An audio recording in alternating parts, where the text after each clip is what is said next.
freshmen, they asked if the event was a simcha. So in a certain sense, you could say we're making a dedication. There's a simcha aspect to it. But I said, no, it's an azkara. We're remembering someone. And that can always be very difficult. So they'll tell us there are people who are konei olam haba b'sha'ah achat, the people who acquire their world to come in one instant. Usually, that's referred to someone who died al Kiddush Hashem. Someone who died, for instance, as Sammy did, fighting for Am Yisrael. But the truth of the matter is my little recollections of Sammy when he was a madrich, and just to show you, well over 100 people volunteered to learn Mishnayot from all kinds of years, and people who know Anna, and people who know different aspects of the family. Immediately after the news was announced that Sam was killed in action, so a few of our alumni contacted me and asked if they could dedicate something to keep his memory alive, students from the year that he was a madrich. And what I remember about him was not that he was kolam haba b'sha'ah achat, but that whole year he was incredible. I didn't go on Yom Liyam very often, and I guess you guys aren't going on it because our enemies don't want you to. But I remember vividly, Sammy was so concerned, so loving of every student, that he had to teach people how to drink water properly. He sat down with them and said, "You're not drinking right. You're getting dehydrated." He taught them how to cook smoked salmon. And oh no, your phone closes to the picture. So we are going to dedicate this evening to Sammy's memory. The Shloshim happened this morning. I just want to mention something that really struck me about not only he loved Am Yisrael, and that we know. Not only did he love the students in the yeshiva when he was here, that we know. Not only did he love his parents, of course, that we know. But there was something on Facebook I just want to share with you, and I sent it out in the last letter that I sent to various people asking them to help support our dedication of the Beis2Base program in Sammy's name, which we will be doing after Rabbi Sussman speaks. And he wrote something in March. This was in March. Reserve soldier, he was in combat, he was in uniform, he took a picture of himself in uniform and a picture of his family. He's a reserve soldier looking for recommendations for an extremely skilled graphic artist who can put me into pictures and memories of my family. So he will forget that I missed Yael's birthday, I didn't go for teal in the forest with Gabriel, that I didn't make chocolate milk in the morning with Idan. So he should forget that everything fell on Anna's shoulders. A wonderful and strong woman who was unqualified. Any suggestions? Little did he know the poignance and power of that message. And we want to give, of course, a bracha to the entire family to strength and chizuk. At this point in time, I'm going to ask the Rosh Yeshiva, Rabbi Sussman, to say a few words, and he will be Messiah, the Mishnah, which we made. So many people joined in. And Baruch Hashem, we're going to make a siyum on the Mishnah in a few minutes as well.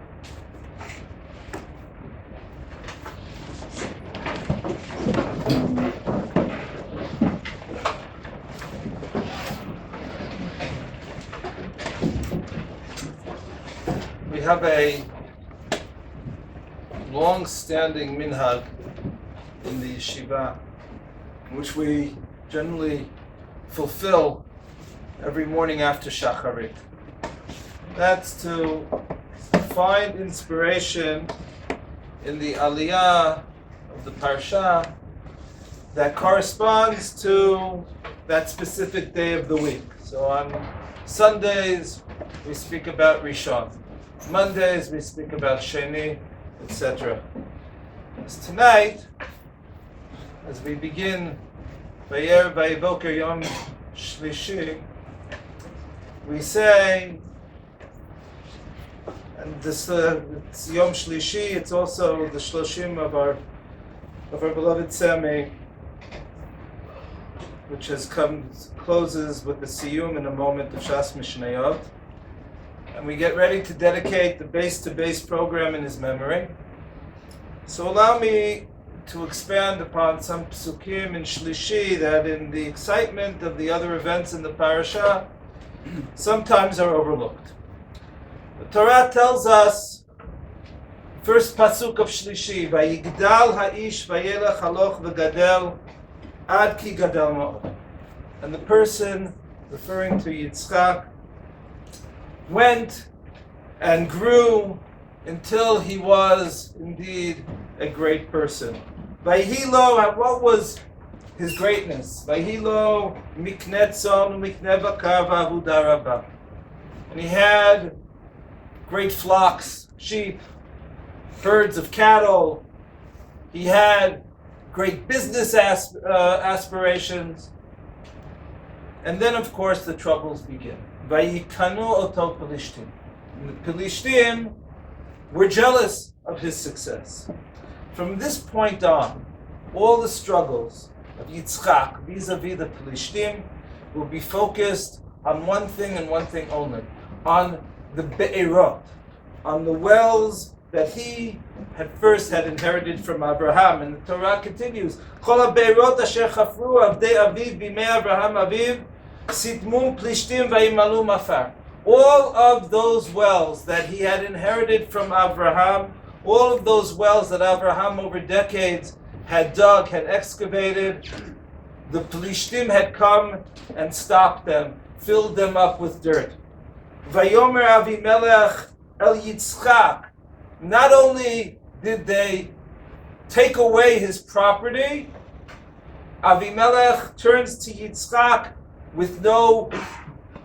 for no good reason, at least none that the Torah gives us, because there is no good reason. Lech me'imanu. Leave us. Why? Ki adsamta mimenu ma'od. You have become too powerful. The first Jew to be expelled because of who he was. Yitzchak leaves, devotes himself to rehabilitating the wells of Abraham. And the Plishtim do not leave him alone. So new wells are dug. They are Yitzchak's own, and they're named in recognition of the events, the struggles, and sometimes the success of those excavations. Esek, Sitna, Rehovot, Be'er Sheva. Abraham dug his Be'erot, but when you look at the corpus of the previous parshiot of Lech Lecha, Vayera, and Chayei Sarah, they're just a segment, a part of who he was. But for Yitzchak, it's the focus of his challenges and the focus of his success. Those are the Be'erot that he finds, that he exposes, that he brings to the world. But there's one more critical aspect that the Torah raises when it comes to describe the wells of Yitzchak, and here only the wells of Yitzchak. In fact, this is the only place in the Torah that the term is used. It only appears twice in all of Tanakh. I'll mention the second in just one moment. Vayachbiru avdei Yitzchak benacha vayimtzu sham be'er mayim chayim. All other wells in the Torah are referred to as be'er mayim, wells of water. The only time that the Torah describes a well as be'er mayim chayim, as literally the water of life flowing through that be'er, only that appellation is ascribed to Yitzchak. But what is Mayim Chayim? Mayim Chayim is water that flows naturally, that cannot be stopped. Mayim Chayim is used in the Tanakh as a metaphor for Torah. The only other time in all of Tanakh that the idea of Be'er Mayim Chayim appears is a pasuk in Shir HaShirim. Mayan Ganim Be'er Mayim Chayim. Referring, Chazal tell us, to the Torah that ultimately flows and waters and cultivates our fields, our Ganim. And Kaviyachol, the term Mayim Chayim, refers to HaKadosh Baruch Hu himself. Mekor Mayim Chayim, tells us the Navi Yirmiyahu. So you can stuff a be'er, you can try to stop and plug it, but you cannot stop Mayim Chayim. And we, to this very day, are living testimony that you cannot stop the Bayim Chayim of Yitzchak. Sammy Zichrono Livracha, by profession, we remember him as a madrich. But as a profession, he was a civil engineer. And in his professional life, he devoted himself, amongst other things, to the modern day equivalent of Be'erot, the Be'erot of Yitzchak.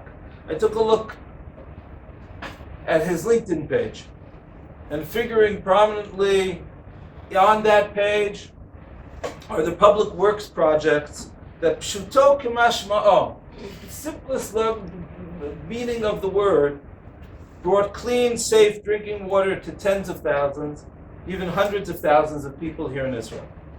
And water, of course, is the lifeblood of every society. Significant parts of Israel today thrive because of his professional care and expertise. But more importantly, even than that, Sammy himself was a Be'er Mayim Chayim. Was there anyone who met him who was not touched and warmed by his smile? Every single comment, and I read dozens, every single comment, every hesped mentioned that magic smile of his. I was looking through the comments posted by alumni from 12, 13 years ago. You don't remember people from 12, 13 years ago. But they all remembered, those who had the schut of being his chanichim, each and every one remembered him vividly. And they kept coming back to the same points. How he lifted the spirits of those around him, how he was friendly and smiling, but at the same time, a serious and committed person. More than one spoke about how they remembered not only his accompanying them when they needed to go to the emergency room for one ailment or another. The truth is, I was shocked by how many people had to go to the emergency room that year. But how he accompanied them and to his unbounding care and devotion. One comment that especially struck me was the following: Sammy just sat with me and made me feel loved and comforted. He wasn't distracted on his phone or reading a book. He just sat quietly and intently, making sure that I was okay. That kind of impact is lasting. It's something that cannot be stopped. That is a human Be'er Mayim Chayim. Yaakov and Colette, Avi, Stephanie, Jojo, of course Anna, Eldan, Gabrielle, and Yael.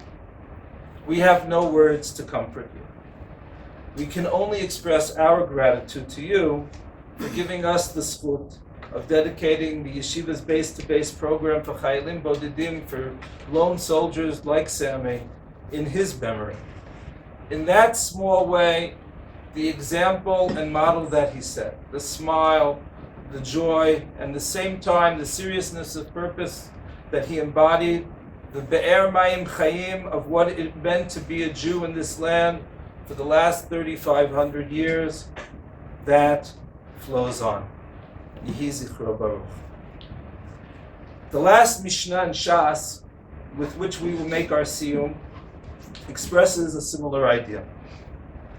Amar Rabbi Yoshua ben Levi, Atida Kadosh Baruch Hu lahanchil lechol tzadik v'tzadik 310 olamot.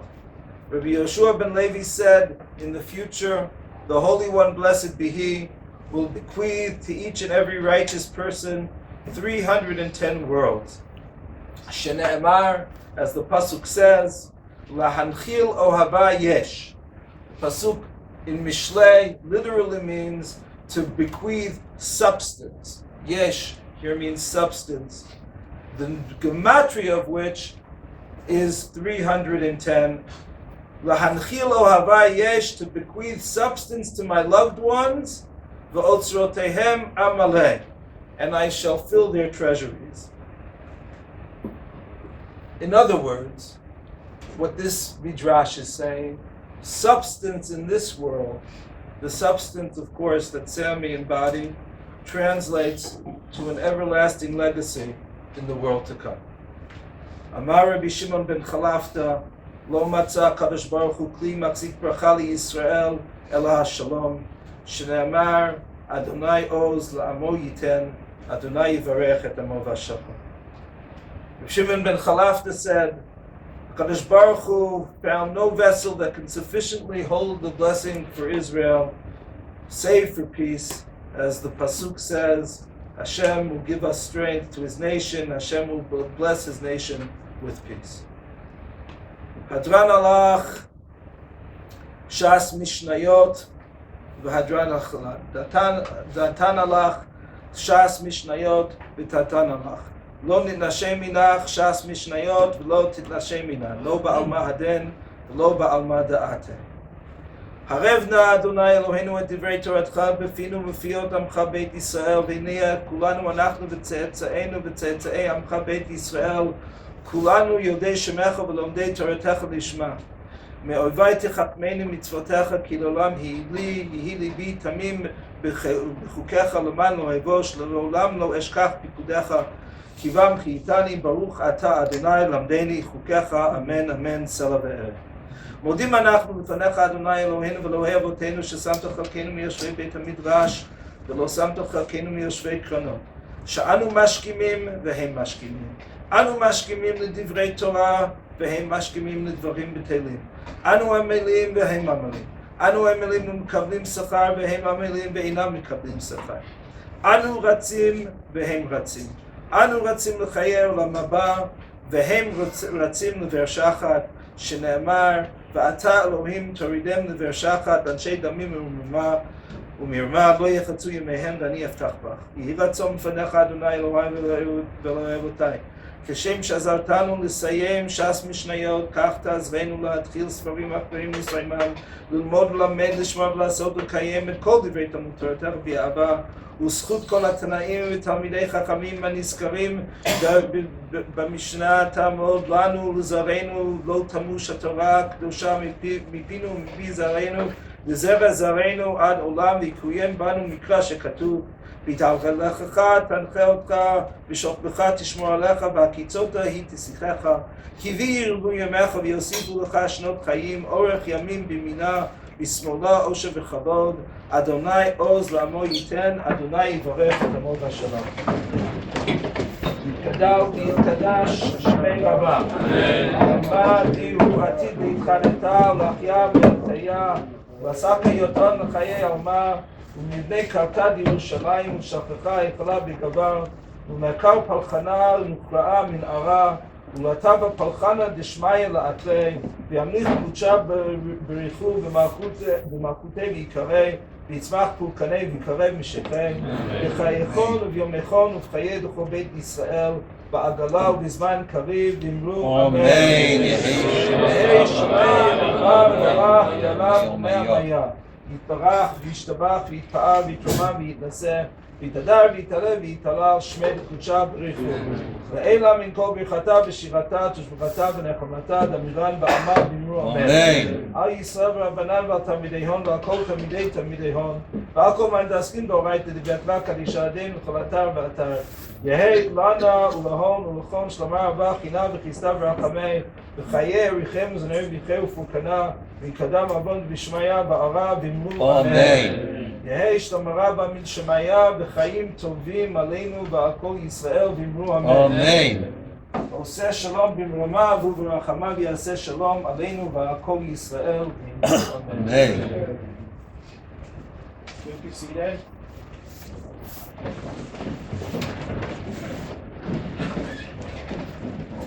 If anything has really brought Klal Yisrael together in so many ways, I think the difficult period that we're going in, both in Eretz Yisrael and even outside of Eretz Yisrael, has had an incredible impact. We're very privileged. You know, I sound very Ashkenazi. So in Ashkenazim, like you say, when it's a tragedy, you say b'simchas. We are privileged, though, in times of sadness as well, to have special people in attendance, and an old friend and the principal of Yeshiva Flatbush, like to ask Rabbi Joey Beta to come and say a few words.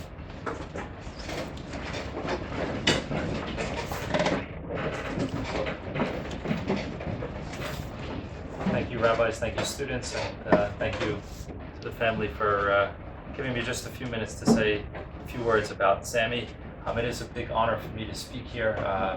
When I was your age, my rebbeim were Rabbi Sussman and Rabbi Ebner, so it's kind of humbling pride, something else like that. The parasha opens with a pasuk that I want to sit on a little bit. It says, "Ve'ele toledot Yitzchak ben Avraham, Avraham holid et Yitzchak." Holid, we all know, is the word which means to give birth, but Hebrew is a word that Hebrew is a language that often has lots of different meanings to it. There's an expression in the Gemara which says, "Ezehu chacham haroeh et hanolad," the one who sees that which will be born, and the one that could see what's going to happen in the future. And as I stand here this evening, I have to say I'm not much of a chacham, because I couldn't have imagined that I'd be standing here talking about this. And let me explain. I knew Sammy from when he was a sophomore in high school, and he was in my 10th grade Gemara class, and he was someone that was bright, that was charming, that liked to play games, that liked to play jokes. You know, that was a big part of Sammy's personality, and was also very strong-minded and stubborn and principled.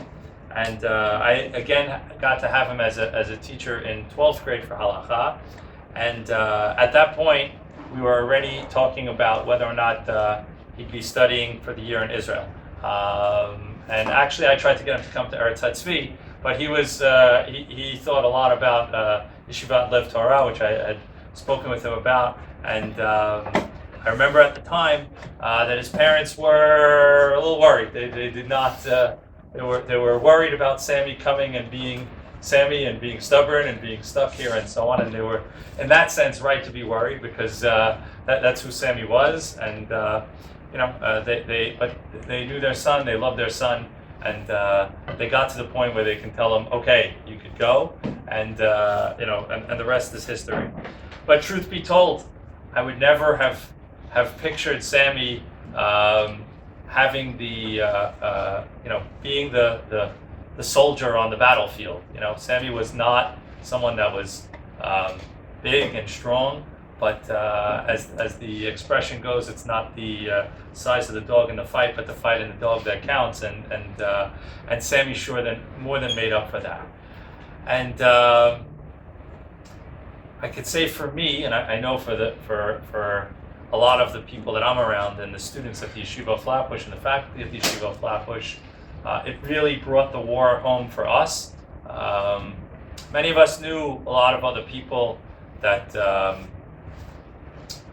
were taken from us over the last year, but there was something about Sammy's youthfulness, something about Sammy that represented every man and all of us, and really made us just connect with everything else that has happened. And I imagine if you're a little bit like me, you've seen across your phone pretty much every day a new picture, a new face, a new person, and you feel it, but it's hard to fully feel it because we're so used to scrolling and the picture disappearing that it's hard to fully connect. And I could say for me, Sammy really drove home what this all means, and it's been difficult. But I wanted to say something about the parasha that ties specifically to Sammy that I hope you can see and that you can learn from, because I think that's something that Sammy would want.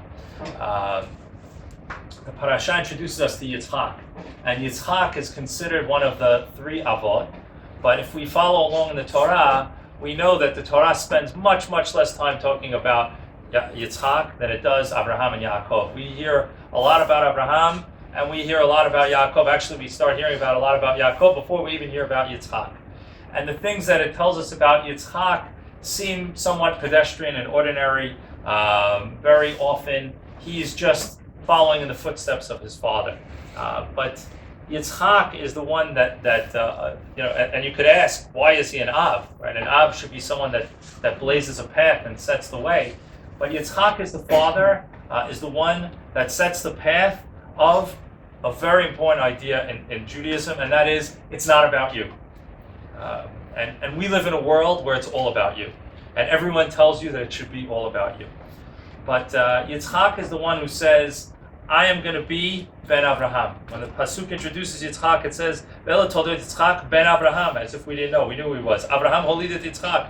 Abraham gave birth to Yitzchak. This is what the Torah wants to tell us, is that Yitzchak is Abraham's son. Yitzchak is the one who dedicated his life to saying, I'm going to make sure that after my dad was gone, everything that he stood for is still here. Everything that's going to continue, and I'm going to make sure I pass it on to the next generation. And this is an incredible idea. The idea of it's not about you, it's about being the connection between one generation to the next. And maybe this is something that Sammy really, really lived. You know, when Sammy came here, I think we all saw that it wasn't about him. He didn't come here because he wanted to have, shall we say, the easy life or the good life. We know that Sammy had to sacrifice a tremendous amount in order to be here. And Sammy, throughout the way that he lived, you heard some of the things that you talk about. If he was on a hike, he's giving people water, and he's always looking out for other people. You may have heard, but if you didn't, he gave up his career so his wife could go to school. So many other things that he did. Sammy was a do for others before himself. I'm good as long as I'm there for somebody else, because I think he would say it's not about you. And you guys are at an age where that's something that I hope that you can learn from Sammy. Like I said, our whole lives we're taught to take care of ourselves, put yourselves number one. Where are you going to go? Where are you going to go to college? Where are you going to go to Israel? Who are you going to marry? What are you going to do? It always sounds like it's for you, it's for you. But the most important lesson in life to learn is it's not for you. It's not about you. It's to put other people first.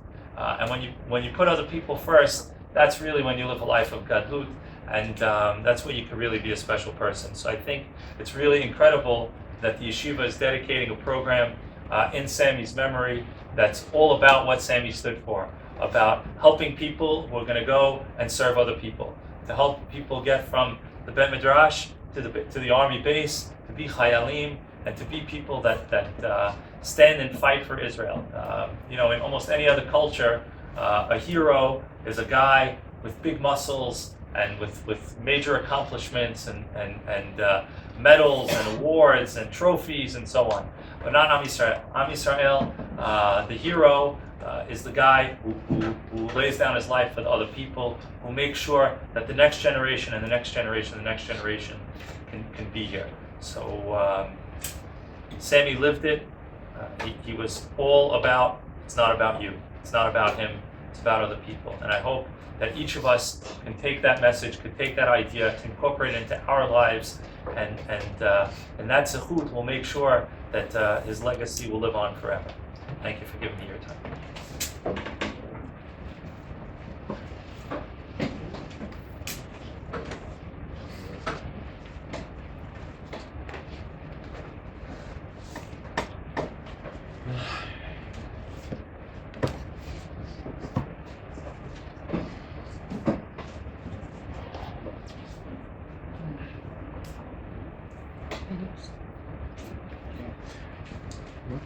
At this point, I want to call on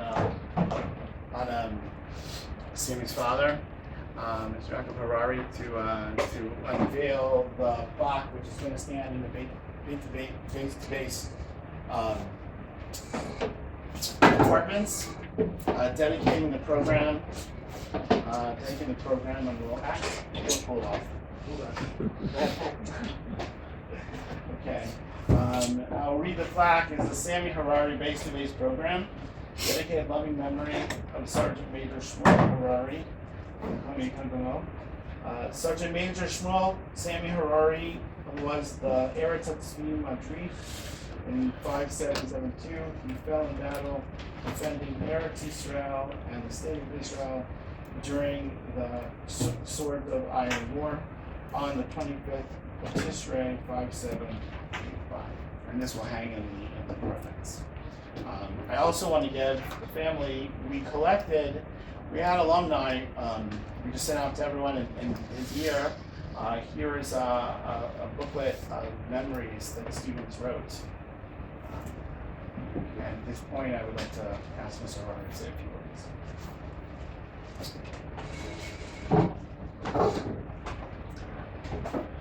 So I guess I should address this audience as lady and gentlemen.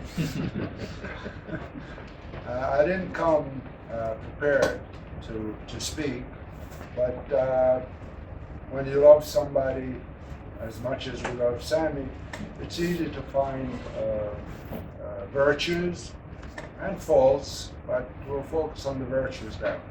So by a show of hands, who knows about the 3.5 week wearing the same shirt? Okay, about Beta, of course. And, so Sammy, in his junior year, had a contest with his class of who could wear the same shirt for the longest time. And guess who won? Sammy won. He would go out, put his coat, it was winter, he would put his coat on top of whatever shirt he was wearing, and we didn't notice. And then he came home one day with $20, and we didn't give him much money, and we found out that that was the case. We later, after the story came out, after the scandal broke, the actual rules of the game were printed out. They were printed out back then, but it came out, and I'll put it out somewhere so you guys can enjoy it. And again, by a show of hands, who knows about the Vietnam story? Oh, so me and Sammy had a vivid imagination. I mean, vivid. One day we were in shul, nothing to do with the Vietnam story, but we were in shul, and Shabbat, and he was maybe 5, and I told him, go up and kiss Rabbi Ruf's hand. So he looked at me strangely, walked up to the rabbi, put his arms up, and he goes, I am Batman. So of course Rabbi Ruf dismissed him very quick. The Vietnam story was again something I like to embellish his imagination. So I used to tell him my war stories because I served in the American military in the Vietnam conflict. It wasn't a war, it was a conflict where we lost 56,000 men. And I used to tell him stories, and he used to want to hear the stories. So one of the stories was that I was captured, and the Viet Cong put me in water, surrounded by a cage made out of bamboo, and me and my 2 buddies, and we couldn't figure out how to get out of there.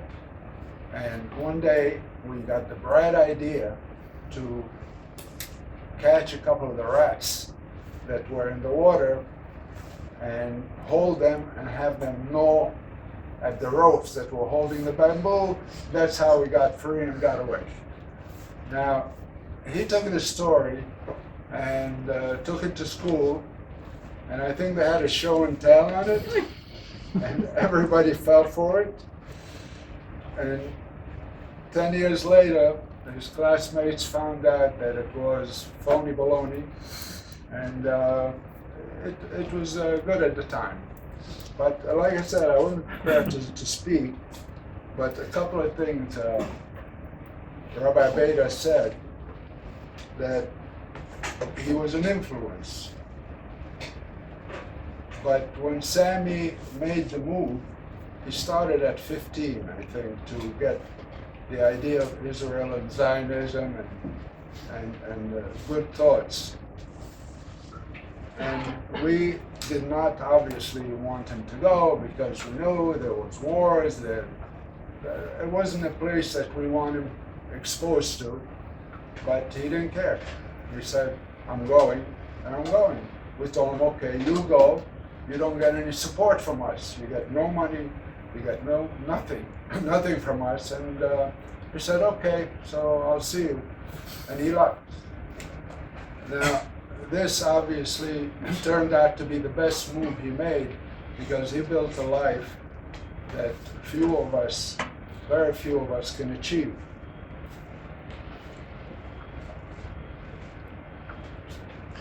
Let me just check off what I told you already. So fast forward to today and how we feel about Sammy is when I landed in Israel on Thursday, you know, you have your scent, what you smell is the strongest form of memory. It's called olfactory or something. And when I landed and I smelled the air of Israel, I was transported to 30 days ago when we went to the Levaya and put him to rest. And I was overcome with emotion, with pain, with feeling sorry for myself. Why me, Hashem? Why me? And as I'm getting closer and closer to going to Beit HaHayim, I made a big decision for me that I'm going to take this hole in my heart and I'm going to replace it with pride. Because I landed, I'm coming to the hotel, I'm driving, I'm seeing these kids. Kids, I mean, guys like you, 18, 19, 20, with machine guns, their chests out and walking proudly. And I said, you know what? I can do that. I can walk proudly. 30 days, Shiloshim, 120 years, nothing will take away the pain completely. But I know that slowly I will replace that pain with pride in the achievement that Sammy made, which is in 35 years much more than what I could do in 120. So to end, I want to make one more correction regarding Rabbi Beta. Rabbi Beta at the time took the hardest job of a rabbi. The hardest job of a rabbi to convince guys like you that you are the last line of defense. If you're not there, Israel is not there.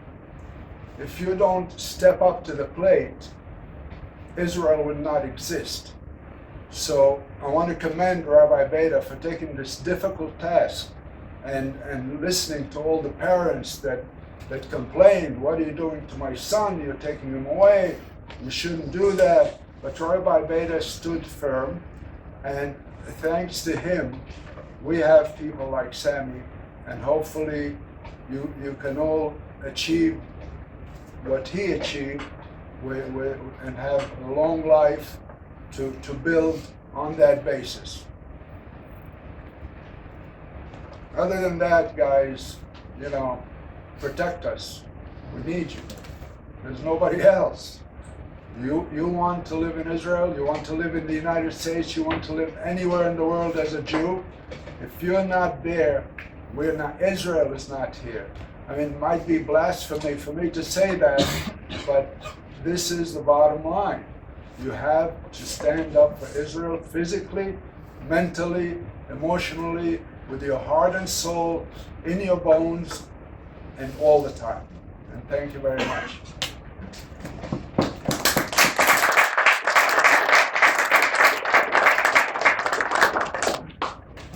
So that concludes the event. There's still roadblock outside. You can take it back with you, or whoever wants to take roadblock.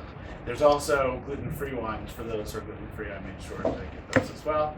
And the regular night Seder program continues as regular.